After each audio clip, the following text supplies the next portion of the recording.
Hey everybody, my name is Dan Shimolinski. People like to call me Shimmy, and you can too.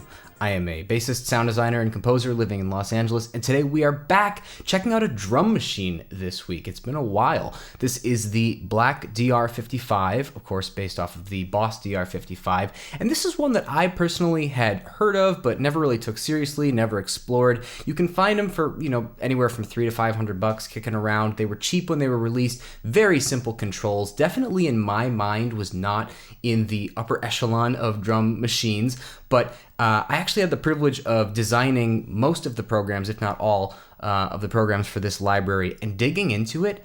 This thing rocks. It sounds absolutely awesome. Very simple on the surface. If you look at a picture of one of these things, there's not a whole lot of tuning that you can do. This is definitely not 808 level control, but the first of Boss's Dr. Rhythm series, which is a special place in my heart. I headed Dr. Rhythm very, very far in the future to practice and learn the bass to.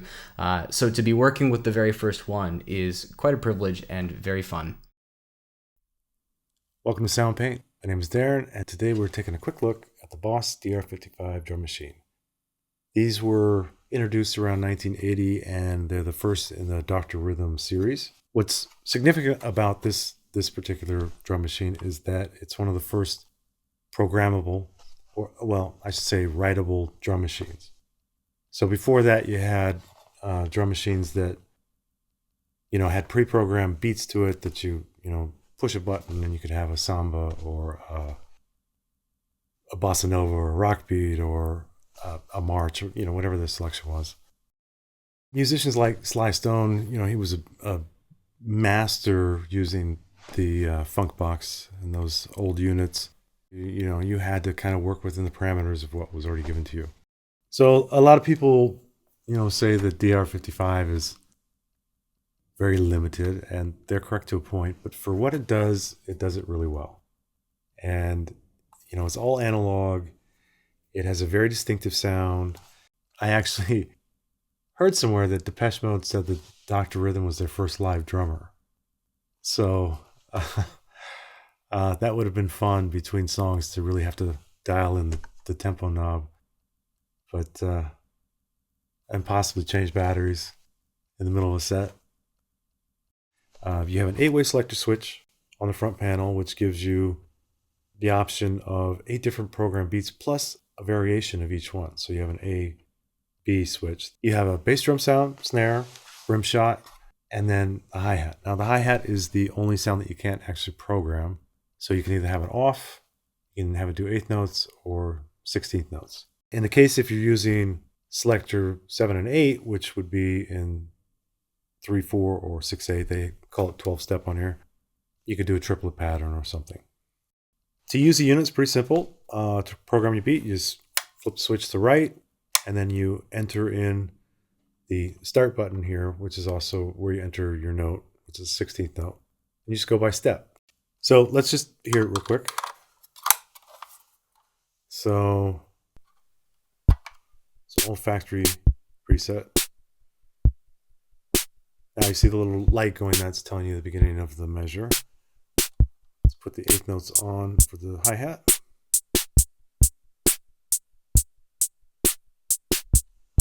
And then 16.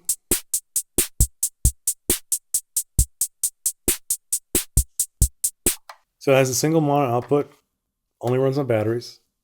There's a foot switch control, and then there's 2 kind of controls for external devices, essentially other Roland devices. Roland, they make great drum machines. We would think of, the iconic 808 or 909. And for some reason they decided to put the Dr. Rhythm series in the Boss name. I'm not quite sure why, but, when I think of Boss, I think of, guitar pedals. And, maybe that was a part of their advertising genius because, in the mid-90s, I knew guitar players that still had these in their rig. So yeah, maybe that was all part of their plan, their master plan. But the other thing, it helps that these were affordable, and so they were accessible to the average musician. I made a lot of them, and they're built really well. They sound great. What more do you need? I think Darren has probably given you all the nostalgia and background on this thing, so I won't spend time doing that. Let's just jump straight into these parts and hear what this thing sounds like. Now, you only have 2 parts here. I say only, but it's actually pretty ingenious how it's laid out, and I gotta say, it's a wide variety of sounds, even though we are limited to just 2 parts. But let's just load up this first one here without any markers on it. This is just black DR55, and take a listen and see if you can figure out what's happening as I go down the key bed.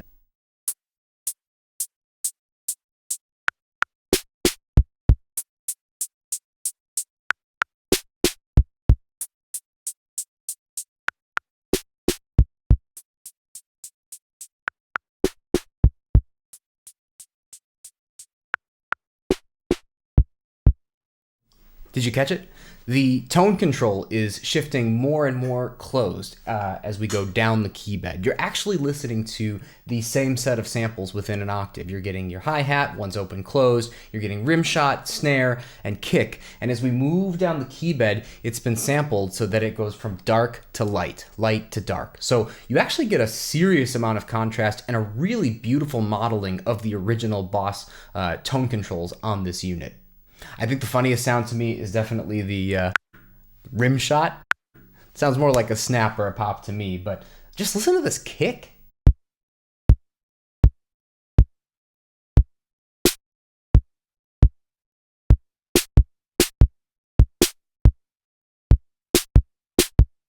It's really, really punchy. It's really, really... If I were to hear that out of context and you told me that came from an 808, I would say, yeah, sure, I could believe that. Not a lot of control, but definitely a lot of crispness, a lot of clarity, punch, kick, body. It's just a really, really good sounding machine. Then we head down to the second part, which is tone shape. Now there is a single knob dedicated to this parameter, and you'll notice as you look at a picture of the unit, like it's very global. It's very one knob kind of for the whole thing. But this specifically, to me, just sounds like a little bit more drastic of a contrast as we go from high to low. It's grouped slightly differently, but this is just a little bit of a richer, fatter sound to me. I'm not sure if that's what I'm putting onto it, but you decide.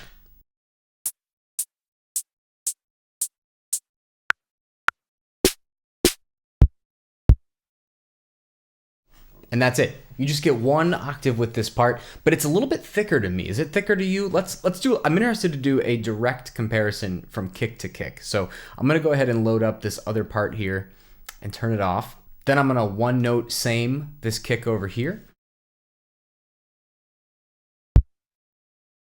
And then I'm gonna 1 note same the kick on this side as well. Let's see if we can hear a difference.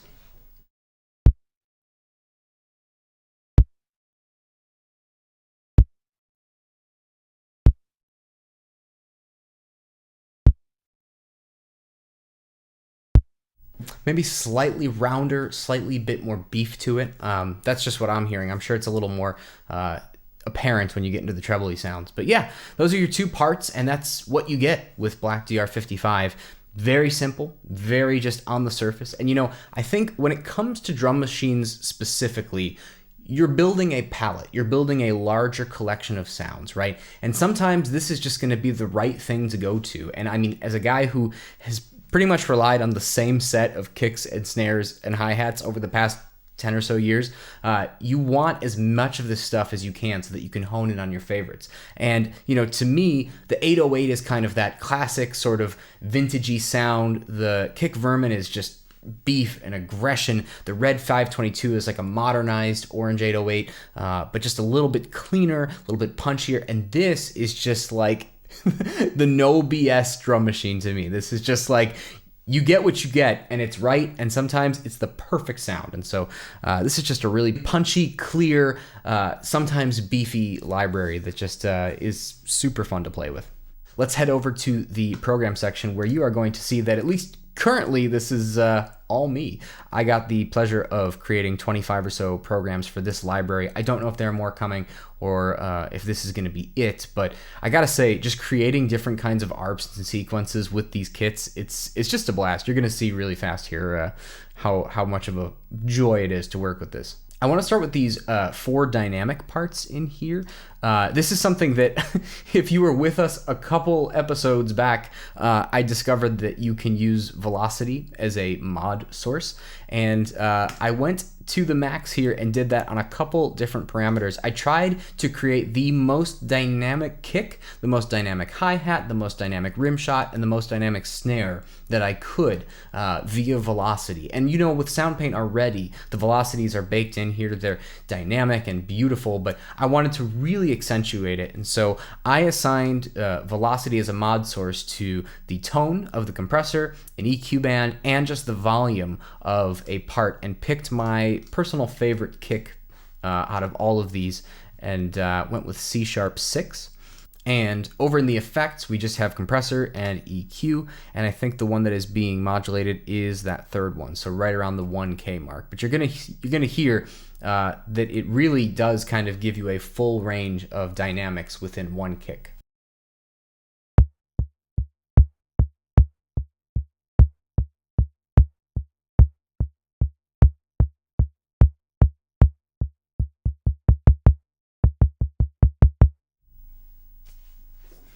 So don't be afraid to just like assign velocity to a bunch of different tone shaping things. You know, I got on this tone shaping kick because I was thinking about, you know, no pun intended, how this was really just defining this sound and what the character of this machine was. And so tried to pick frequencies, tried to pick sounds that really did it justice. I did the same thing for snare, rim shot, and hi-hat. Here's snare. I actually chose 2 parts here, and the 10 band EQ, and I think we have velocity, again, going to just the volume, and band 6 of the EQ10.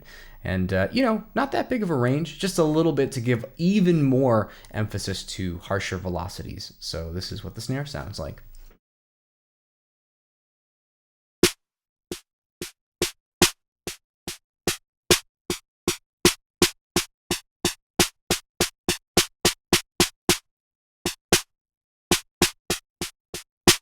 And I gotta be honest with you, I might go ahead and actually cut one of those. It's a little weird. Sometimes you get phasing in there. Let me just pull out, let me see what these sound like.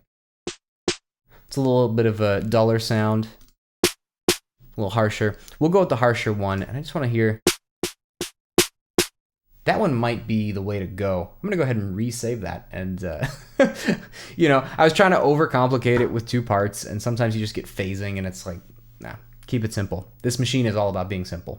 Anyway, enough of that. Let's get into some loops.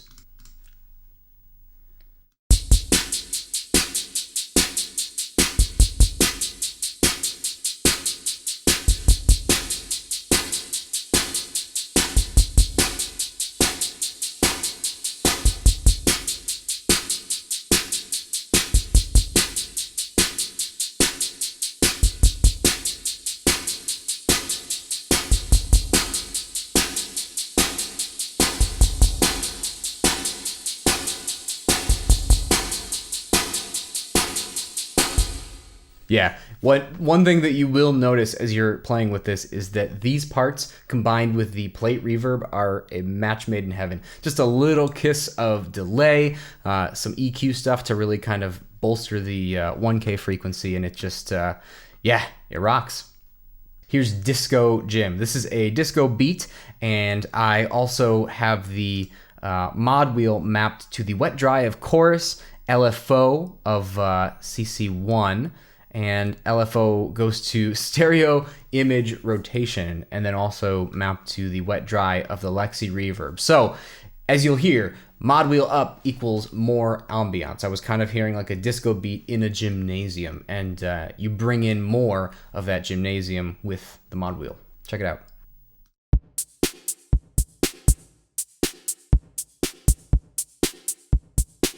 Let's bring in the ambiance.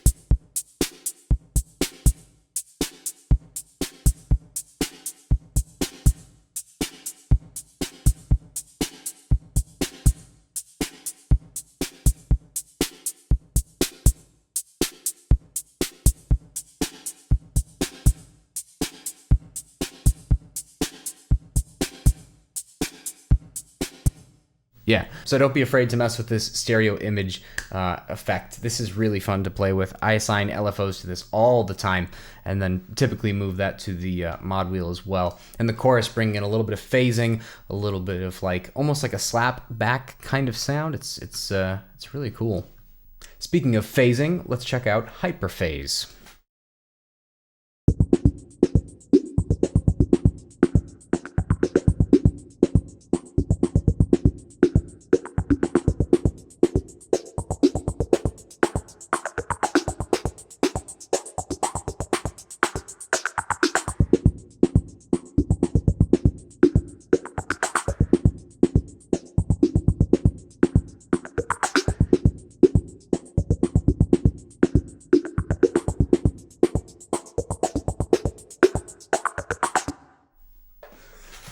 So once you get filters and stuff going with resonance, those pops and snares just kind of take on a life of their own. And then I've got an LFO going to this phaser here to kind of just really make it kind of way out, and through a compressor into a Lexi reverb. This one's called Lo-Fi Latin, and I was definitely thinking of like those little drum machines that just have the one button for like tango or bossa or just generic Latin. That's where I'm coming out of here. We've got it going through a filter, the analog filter, low pass, 2-pole. Pretty high resonance, and in our matrix we just have some tone control stuff happening. I think I have, yeah. So this is a trick that's one that I think I've talked about before, but if I haven't, here we go. With filters, sometimes I like to have a really high resonance point and a low cutoff to start, and then when I move my mod wheel up, I like to actually pull the resonance down to make it a cleaner, more open sound. Because if you leave that resonance up there, it'll actually sometimes be really, really harsh and sometimes squelch, and sometimes I just want it to open to a more clean sound. So using reverse behavior actually pulls the resonance down as you are opening the cutoff up. So this is Lo-Fi Latin.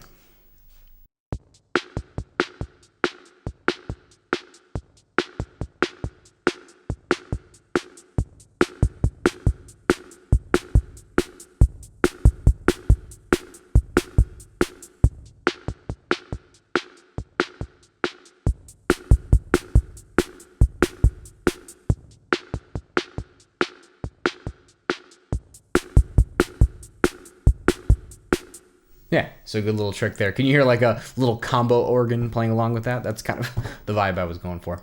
And then, of course, we have our main parts, as we so often do in these Soundpaint libraries. Mains are meant to kind of be ideal treatments for a part. So we only have 2 parts in this library, so there are only 2 main parts here. This is the first one. I gave it just a really kind of ideal EQ, pretty heavy compression, just a touch of plate reverb, and I even gave you a little sequence as well.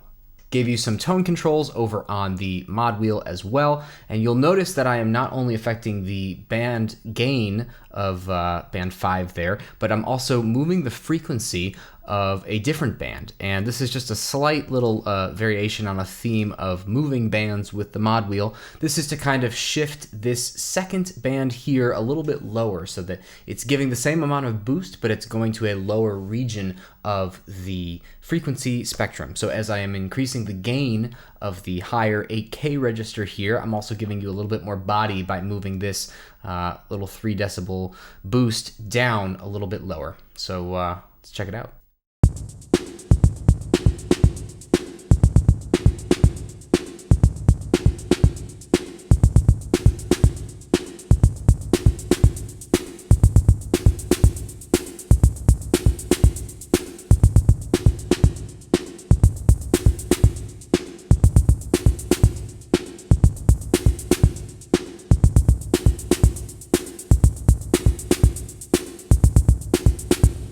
So yeah, a little effective trick there. Don't always have to affect the gain. You can actually move a band around on the frequency spectrum to get some pretty interesting effects. And then down here, we have the main program for the tone shape part. Once again, just some simple EQ action, some tone controls, kind of a similar thing happening with the band moving. I think it's even an identical ARP or pretty close, but let's check it out.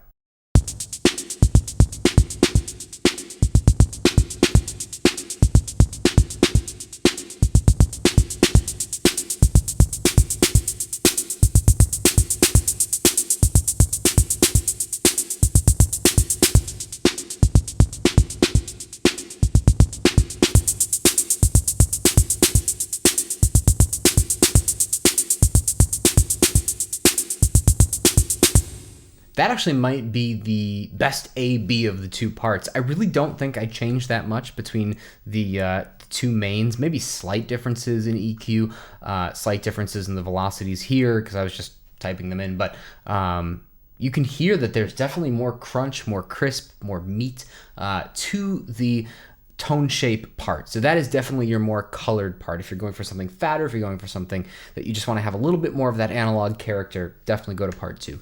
Then I did just a couple fun ones that I thought are worth kind of just peeking at here. I did this. I'm not sure if I like or hate this, but I did a little bit of a marching snare kind of sound with this part. Just basically wanted to see how much I could mess with delays. I have 2 back-to-back here, very, very short, going into an EQ and then a little bit of a shimmer reverb with no pitch mix, and actually a relatively small size, but I think it sounds pretty close to real. You tell me.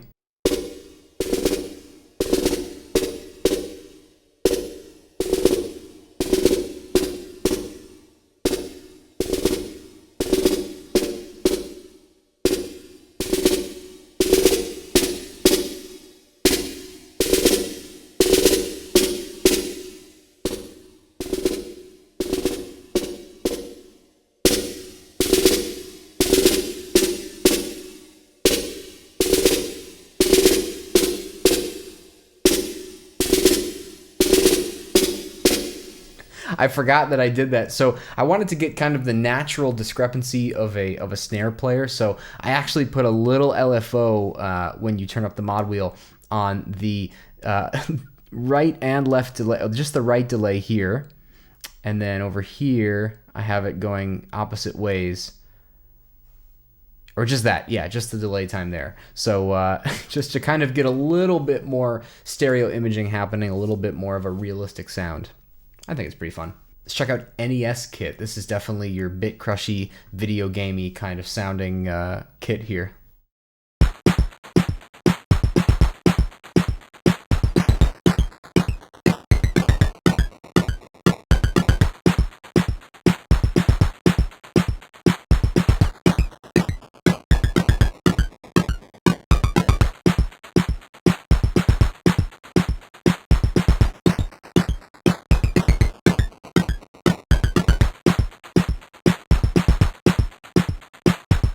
Yeah, so that's very, I love moving the bit rate on that bit brush. It's just the coolest sound. One thing I want to just draw your attention to is I actually tuned one of these parts. It's the same part, but I tuned it down an octave. And that actually results in a really interesting sound that I want to show you here. So I'll have the ARP off, effects off. So now you're just listening to the core sound of these parts. And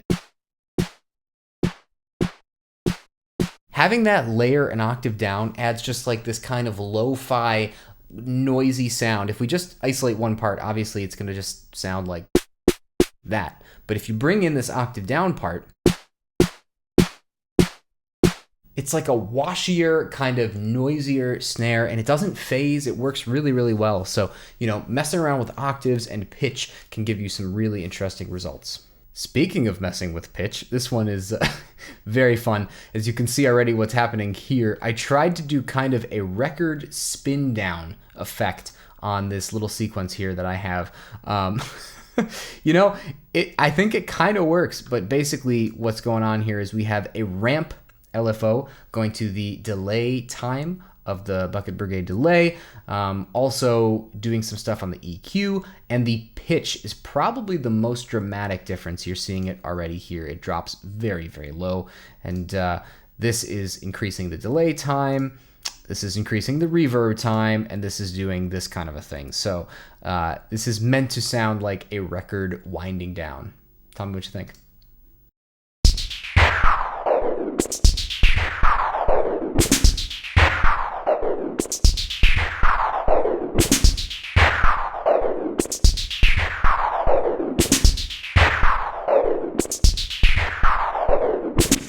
That beat would be a little bit more, I've got the same project in my DAW for recording this whole thing as I do for this DOSing stuff, so I had to turn it off, but it would be a little more tight. But yeah, that's meant to be a beat that it kind of slows down, so yeah, very fun.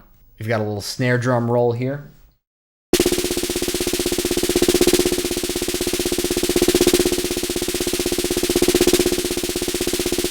and I've got the mod wheel going to the swing of this arp, and you'll notice that it kind of sounds a little bit like, you know, when snare drums are rolling and rolling, and it's like on a pretty good thing, then there's a little bit of a hiccup or a little bit of an oscillation. That's kind of mimicked here by the swing function. Check this out.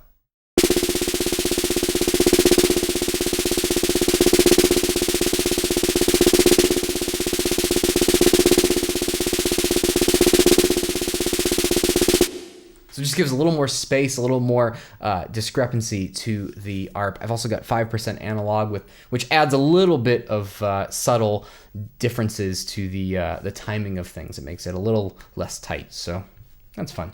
Then I went ahead and made a couple loops that are based on actual loops that this specific machine was used in. So if we head over to the clear loop, this comes from Cybotron's Clear, which I will admit I did not know, but I did because it's apparently sampled in a Missy Elliott song, which I did know. Anyways, it was a good deep dive on the internet. But anyway, I tried to get as close as I could to the loop. For copyright purposes, you will not be hearing a back-to-back comparison, but you can pop over to another tab and tell me how close I got.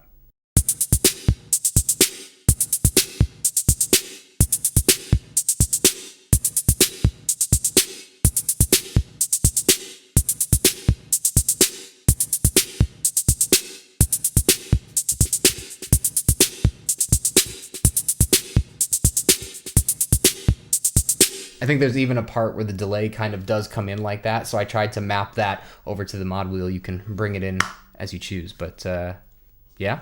Then this Truth loop comes from a New Order song called Truth, and does use the Boss DR55, so I tried to get as close as I could on that one as well.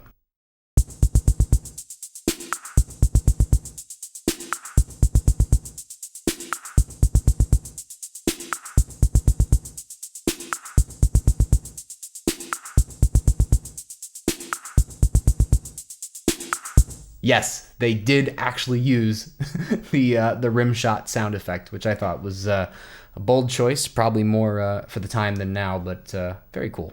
This is called Noise Hit, and I think, yeah, I tried that kind of concept of pushing the pitch down to the extreme. As you can see here, everything is down, 55, 40, 44, 37, just kind of randomly approximated to get something cool sounding. But this is a giant noise hit. I also utilized offset on every single one of these parts, and I don't think I used any. Yeah, that's just there for show.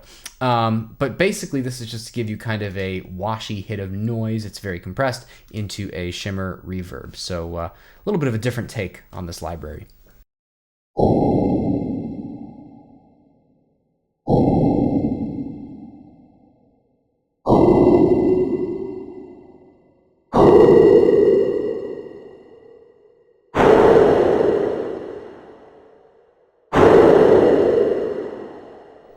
And because those tone controls are all being modulated by the mod wheel, there actually is a little bit of resonance, as I've discussed before, in that tone control. So you get kind of formant vowel sounds if you move the mod wheel quickly.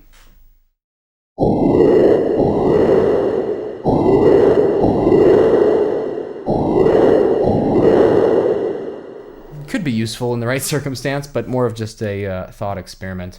Speaking of the mod wheel, I have this program called Mod for Motion, and it is to bring in an LFO to some pans of either part, also a little bit of analog wet dry there on the distortion, and also some phaser wet dry as well. So really is meant to increase your stereo image and motion by bringing the mod wheel up.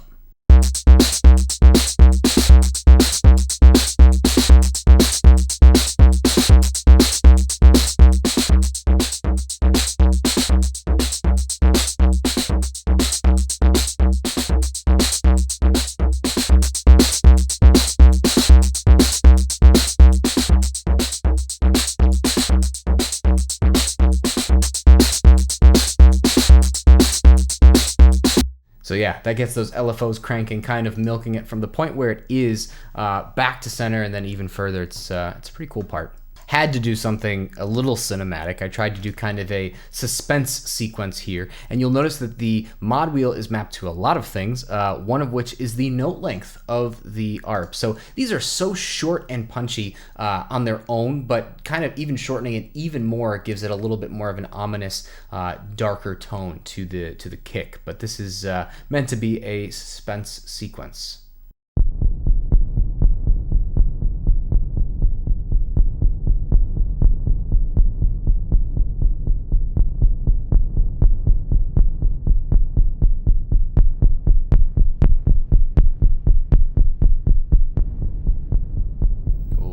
Ooh.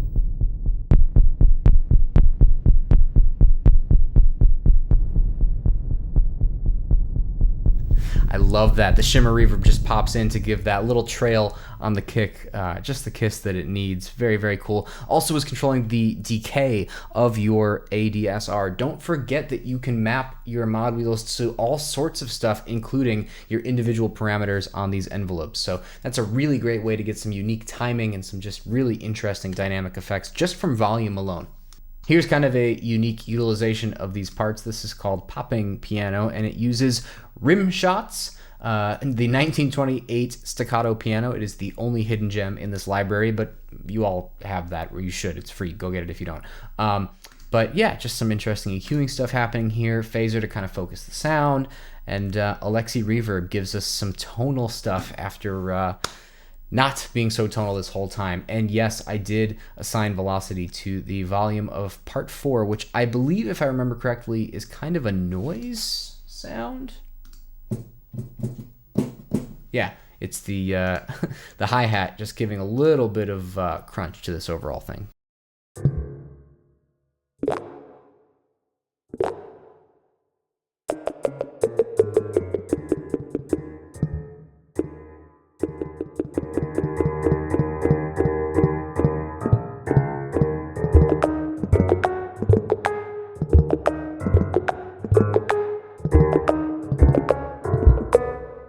Yeah, so you can pitch those rim shots and kind of make something a little poppy in percussion. I actually did that. I didn't show you this one. This is the dynamic rim shot. I actually did the velocity to the pitch of this rim shot sound. Let me move my mouse so you can see that.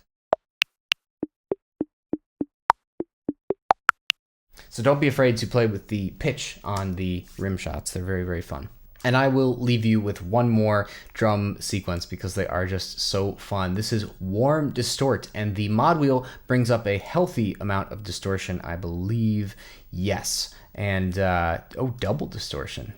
Go me. really going for it. But yeah, this is just kind of a muffled down, lo-fi sounding thing, and then when you bring that up, it really starts to almost act as if your speaker's going out.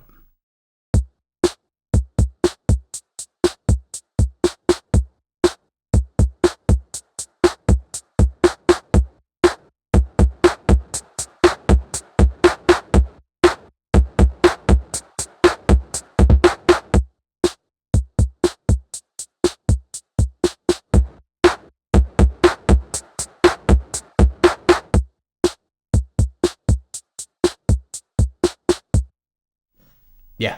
So the DR55, where does that leave us? Well, one thing I will tell you is that I actually struggled to EQ these parts because they are just so in the zone, so where you need them. I did not find that I actually had to make many alterations to the core tones themselves. You do not get a lot in quantity, but you do in quality. These are just super, super fun parts to work with. And as you can see, just a vast amount of different stylistic choices here, whether you're doing lo-fi stuff, cinema stuff, want to kind of make it sound like your classic 80s rock, or you're trying to emulate a track where this was used.